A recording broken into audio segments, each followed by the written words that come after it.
जय हिंद दोस्तों, हम आंसर राइटिंग कर रहे थे। ठीक है जी, आज का ये क्वेश्चन आपका अर्थशास्त्र से रिलेटेड है।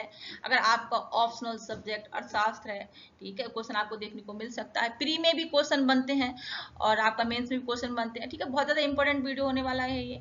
तो भारत अत्यंत जनसंख्या दबाव से पीड़ित है, व्याख्या कीजिए। ठीक है, इसको हमको लिखना है क्वेश्चन आंसर का, मतलब इसका हमें आंसर राइटिंग करनी है, राइट। तो देखिए, भूमिका इंट्रोडक्शन में हम क्या मेंशन कर देंगे, जनसंख्या किसी भी राष्ट्र की महत्वपूर्ण मानव पूंजी होती है। तो जनसंख्या किसी भी राष्ट्र की महत्वपूर्ण मानव पूंजी होती है, किंतु जब जनसंख्या वृद्धि की जो गति है उपलब्ध संसाधनों और आधारभूत संरचना की क्षमता से अधिक हो जाती है, तब वह जनसंख्या दबाव का रूप धारण कर लेती है। मतलब जनसंख्या जो बढ़ रही है लेकिन संसाधन तो सीमित ही है। ठीक है, वो जो जनसंख्या बढ़ रही है वो उतनी उन्हीं संसाधनों पर वो डिपेंड हो जाती है। ठीक है, तो वही प्रेशर हो जाता है, उसी को ही जनसंख्या दबाव कहते हैं। भारत वर्तमान में इस चुनौती का सामना कर रहा है। ठीक है जी, तो इंट्रोडक्शन में हम इतना मेंशन कर देंगे। अब जनसंख्या दबाव के प्रमुख कारण देखिए क्या है। मृत्यु दर में कमी है। ठीक है, आधुनिक चिकित्सा सुविधाएं भाई इतनी अच्छी विकसित हो गई हैं कि कुछ प्रॉब्लम हुआ तो आप हॉस्पिटल जा सकते हैं, या बहुत बड़ी बीमारी हो गई उसका भी इलाज संभव है। ठीक है, तो आधुनिक चिकित्सा सुविधाएं जो हो गई हैं, सार्वजनिक स्वास्थ्य कार्यक्रमों ने मृत्यु दर को क्या किया है, कम कर दिया है। ठीक है, इससे जनसंख्या बढ़ती है। सेकंड आपका क्या है, उच्च जन्म दर। ठीक है, जन्म दर उच्च है, इससे जनसंख्या बढ़ रही है। सामाजिक परंपराएं हो गई, अशिक्षा हो गई, लोगों को शिक्षा की कमी है। पुत्र प्राप्ति की इच्छा हो गई, किसी को बेटा नहीं हो रहा है, 2-3 बेटियां हो गई तो वो पुत्र प्राप्ति के लिए और बच्चे करते हैं। ठीक है, तथा परिवार नियोजन की प्रति जागरूकता की जो कमी है उसकी उसकी वजह से क्या है कि जन्म दर आपका उच्च है। ठीक है, उच्च जन्म दर का ये कारण बनता है। ठीक है, जनसंख्या की संक्रमण की अवस्था, भारत ऐसी अवस्था में है जहां जन्म दर की कमी की गति जो है मृत्यु दर की तुलना में धीमी रही है, जिससे जनसंख्या में तीव्र वृद्धि हुई है। ठीक है, तो ये कुछ कारण है जनसंख्या दबाव के प्रमुख कारण। ठीक है, हम यहाँ इतना मेंशन कर सकते हैं। जनसंख्या दबाव के प्रभाव देखिए क्या है। संसाधनों पर दबाव होता है। ठीक है, संसाधन सीमित है, उन पर दबाव रहता है।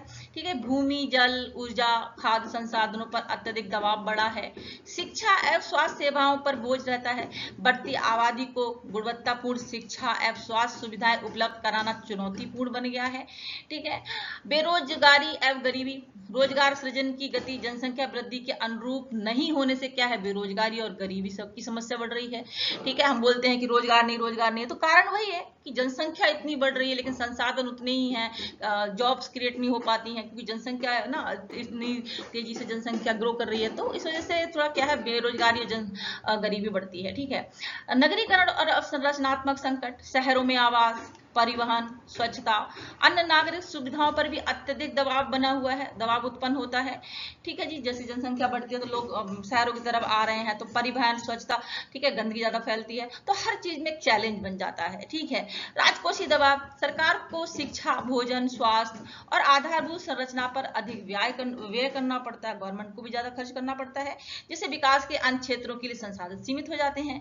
ठीक है जी, तो और चीजों में जो पैसा लगना चाहिए वो इन चीजों में लग जाता है, कि भोजन में, स्वास्थ्य में। ठीक है, जनसंख्या बढ़ रही है, उनको भी हॉस्पिटल खोल के रखने हैं गवर्नमेंट, ये सब चीजें, तो वहां पैसा खर्च हो जाता है। शिक्षा के लिए पैसा खर्च हो जाता है जैसी जनसंख्या बढ़ रही है, तो बाकी चीजों के क्षेत्र के लिए पैसे का थोड़ा सा सीमित हो जाता है। ठीक है, तो राजकोषीय दबाव लिख सकते हैं आप। जनसंख्या दबाव के प्रभावों में क्या लिख देंगे हम, संसाधनों पर दबाव, शिक्षा एवं स्वास्थ्य सेवाओं पर बोझ, बेरोजगारी, गरीबी, नगरीकरण, अवसंरचनात्मक संकट, राजकोषीय दबाव। ठीक है, इतना हम मेंशन कर देंगे। ठीक है जी, अब देखिए यहाँ से जो हम आंसर में देखिए, यहाँ पे कुछ डेटा जो है वो मैंने यहाँ पे शेयर किया है। भारत विश्व में जनसंख्या की दृष्टि से दूसरा सबसे बड़ा देश है। सिर्फ चीन की जनसंख्या ही भारत से अधिक है। कि हमारे मतलब हमसे पहले कौन आता है, चीन आता है, उसके बाद हम आते हैं जनसंख्या में। ठीक है जी, ऐसा माना जा रहा है कि 2050 तक भारत की जनसंख्या के मामले चीन को हम पीछे छोड़ देंगे, मतलब हम चीन से आगे निकल जाएंगे, राइट। 2011 की जनगणना के अनुसार भारत की जनसंख्या 121 करोड़ से अधिक है। भारत में 1990 से 2011 तक की अवधि में जनसंख्या वृद्धि दर कितनी रही है, 1.03। ठीक है, ये जो डेटा है ना, ये आपको वो प्री में देखने को मिल सकते हैं इस तरह के क्वेश्चन, तो डेटा बिल्कुल याद रखिएगा। ठीक है, कितनी रही जनसंख्या वृद्धि दर, 1.03%।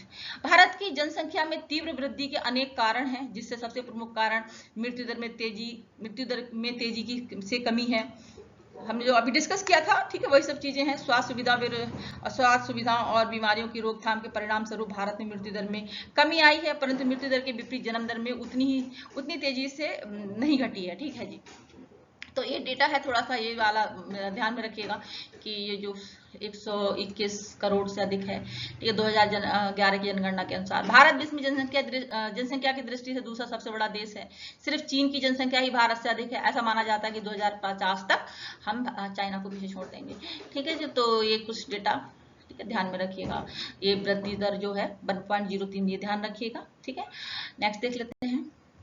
ठीक है, देखिए भारत मृत्यु दर को जनसंख्या में प्रति हजार मरने वाले व्यक्तियों की संख्या के रूप में परिभाषित किया जाता है। तो जो मृत्यु दर है, तो मृत्यु दर को जनसंख्या में प्रति हजार मरने वाले व्यक्तियों की संख्या के रूप में परिभाषित किया जाता है, जबकि जन्म दर को जनसंख्या में प्रति हजार जन्म लेने वाले व्यक्तियों की संख्या के रूप में परिभाषित किया जाता है। ठीक है जी, तो जन्म दर को कैसे परिभाषित किया जाता है, मृत्यु दर को कैसे परिभाषित किया जाता है, समझ में आया। ठीक है, 2010 में भारत में जन्म दर कितनी थी, 22.1 प्रति हजार व्यक्ति। ठीक है, व्यक्ति प्रति हजार थी। तो ये डेटा याद रखिएगा कि 2010 में भारत में जन्म दर कितनी थी, 22.1 व्यक्ति प्रति हजार, जबकि मृत्यु दर कितनी थी, 7.2 व्यक्ति प्रति हजार थी। ठीक है, तो ये वाला डेटा याद रखिएगा। ठीक है, एग्जाम में यहाँ से वन लाइनिंग क्वेश्चन बन जाते हैं, छोटी छोटी चीजें हैं, आंसर राइटिंग में करेंगे तो नंबर अच्छे आएंगे।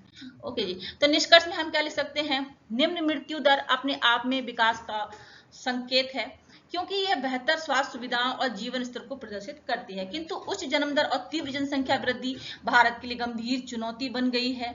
अतः महिला शिक्षा, जनसंख्या नियंत्रण, परिवार नियोजन, स्वास्थ्य सुविधाओं के विस्तार तथा मानव संसाधन विकास को बढ़ावा देकर जनसंख्या दबाव को कम किया जा सकता है। ठीक है, सबसे पहले क्या है, शिक्षा जरूरी है ना, नॉलेज तो होनी चाहिए। यदि भारत अपनी विशाल जनसंख्या को शिक्षित कर दे, कुशल उत्पादक मानव संसाधन में परिवर्तित कर सके, तो यही जनसंख्या उसके लिए जनसांख्यिकी लाभांश सिद्ध हो सकती है। ठीक है, तो शिक्षा बहुत जरूरी है, तभी ये सब पॉसिबल हो पाएगा। तो हम इन निष्कर्ष में इतना लिख सकते हैं। ठीक है दोस्तों, हम नेक्स्ट क्वेश्चन में मिलते हैं। जानकारी आपको पसंद आ रही हो तो चैनल को लाइक, सब्सक्राइब, शेयर करना ना भूलें। Thank you so much. जय हिंद।